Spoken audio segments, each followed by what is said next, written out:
बल्लभगढ़ की भगत सिंह कॉलोनी में स्थित मॉडर्न सरस्वती विद्या निकेतन स्कूल के नजदीक शिक्षा चिकित्सा सेवा भारती के राष्ट्रीय अध्यक्ष राजेश गोयल ने अपने निवास स्थान के नजदीक गली में असहाय निर्धन गरीब परिवारों को प्रतिदिन सम्मानपूर्वक खाद्य सामग्री वितरण कर रहे हैं। यह प्रक्रिया पिछले 7 दिन से चल रही है। सेवा भारती के अध्यक्ष राजेश गोयल ने बताया कि हम प्रतिदिन 50 से 60 के बीच जरूरतमंद परिवारों को आटा, तेल, चावल, कच्ची सब्जियां इत्यादि भेंट करते हैं। इस सीमा कार्य के लिए शिक्षा चिकित्सा सेवा भारती की टीम असहाय परिवारों की सूची बनाकर वितरण करते हैं। अगली कड़ी में शिक्षा चिकित्सा सेवा भारती के मुख्य संरक्षक विकास कुमार गोयल ने बताया कि गरीबों को खाद्य सामग्री वितरण करने के दौरान कोरोना वायरस और लॉकडाउन के प्रति लोगों को जागरूक कर रहे हैं। कोरोना वायरस के संक्रमण से बचाव के लिए दूरी बनाए रखें, मुंह पर मास्क लगाए बगैर घर से न निकले, अपने हाथों को बार बार साफ करें, अपने हाथों को चेहरे या शरीर के अंग में बार बार न लगाएं। इसके अलावा सभी लोग लॉकडाउन बने रहे, कोई भी घर से अनावश्यक न निकले।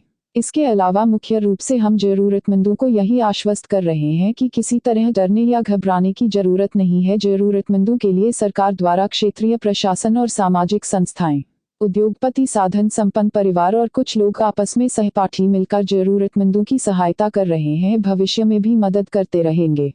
यह सब देश के प्रधानमंत्री नरेंद्र मोदी और हरियाणा के मुख्यमंत्री मनोहर लाल खट्टर के संस्कारों से देशवासियों को नई दिशा मिली है। यह सब ईश्वर की कृपा है। हमारा देश एक परिवार है और इस महामारी की स्थिति में मानवता के नाते एक दूसरे के साथ दुख की घड़ी में एक साथ खड़े होने का फर्ज ही नहीं बल्कि हम सबकी जिम्मेवारी भी बनती है।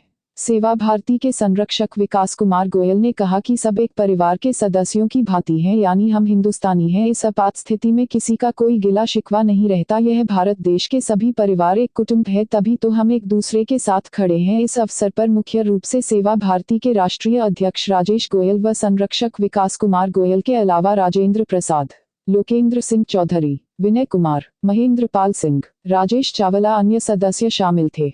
ललित कुमार मीना की रिपोर्ट।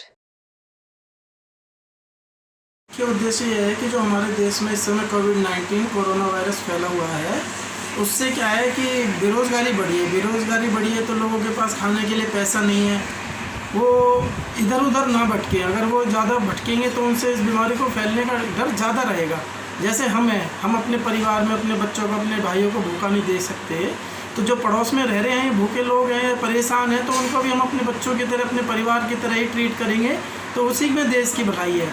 इससे एक तो उनके पेट भरेगा, वो परेशान नहीं होंगे, इधर उधर नहीं भटकेंगे, प्लस महामारी से भी हम अपने आप को भी, अपने परिवार को, अपने बच्चों को, अपने मोहल्ले को भी बचा सकेंगे।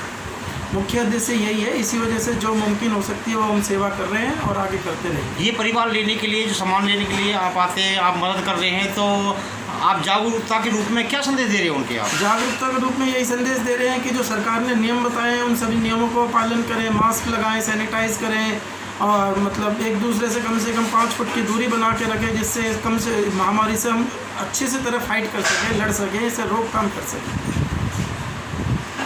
ये प्रक्रिया कब तक चलती रहेगी? जब तक देखो हम पे अपना कुछ सामर्थ्य है तब तक कोशिश पूरी करेंगे कि ज़्यादा से ज़्यादा समय तक चल सके। जब तक ये लॉकडाउन है, लॉकडाउन हटने के बाद तो फिर